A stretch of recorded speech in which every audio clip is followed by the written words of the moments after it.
Well, with COP26, the UN Climate Change Conference, taking place in Glasgow in just a few weeks, Climate Action Day serves as a reminder that the decisions and the actions we take today will determine the future of our planet.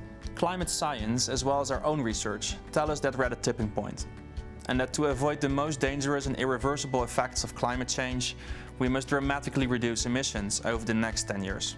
I believe we have most of the solutions required to limit warming to 1.5 degrees, but we need to scale them and we need to make them more economical. The private sector will need to play a big role in this, working closely together with the public sector. We need climate action right now.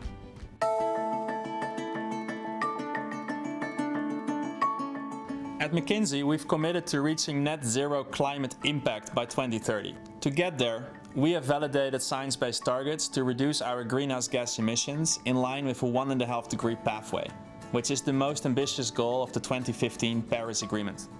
For our remaining footprint, we'll remove carbon from the atmosphere, for example through reforestation projects. And as it is our priority to reduce our emissions, we are transforming the way we work to reduce our travel at a time when our firm is growing.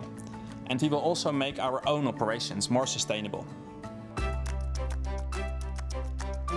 One way we are reducing emissions is by transitioning each of our offices to 100% renewable electricity. We're at 95% of the way there, and we will reach 100% by 2025. We're also working to make our office space more sustainable and target the highest green building certification standards, such as LEED Gold or Platinum. We're proud that 46% of our global office space already meets this standard, up from 1/3 only 2 years ago. And as we speak, our office locations with company cars are finalizing plans to decarbonize their fleets. For example, by making electric vehicles the new default for lease renewals, while also introducing alternative, flexible mobility options. One office that has already made a lot of progress is our Amsterdam office, right here, where today battery electric vehicles make up roughly 60% of our fleet, and another 15% is hybrid.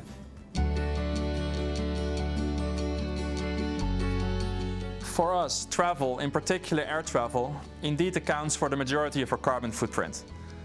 Prior to the pandemic, many of our consultants were used to weekly travel. And while we are all keen to see each other and our clients again, we are now working towards more of a hybrid way of working, and many of our clients are doing the same.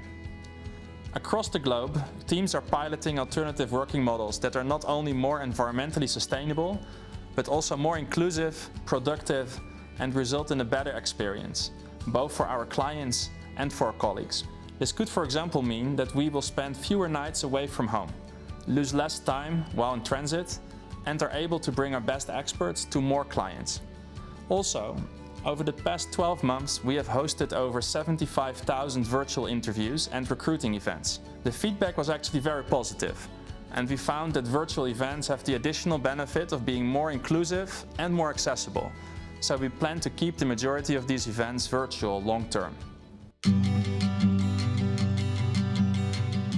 We're working together with our clients and others on scaling the solutions we need to limit warming to 1.5 degrees, because no single organization can achieve this on their own. One example of a partnership I'm very excited about is in the area of nature conservation. Our research shows that achieving a 1.5 degree pathway would require nearly halting deforestation by the end of this decade. In fact, while forests have tremendous potential to sequester carbon, deforestation is currently among the largest drivers of greenhouse gas emissions. And that's why earlier this year we became an initial participant in the LEAF Coalition, which aims to become one of the largest ever public-private efforts to protect tropical forests.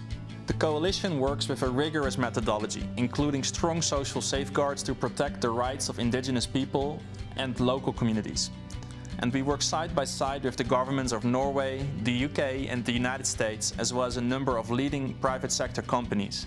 And we invite all of our clients to join us.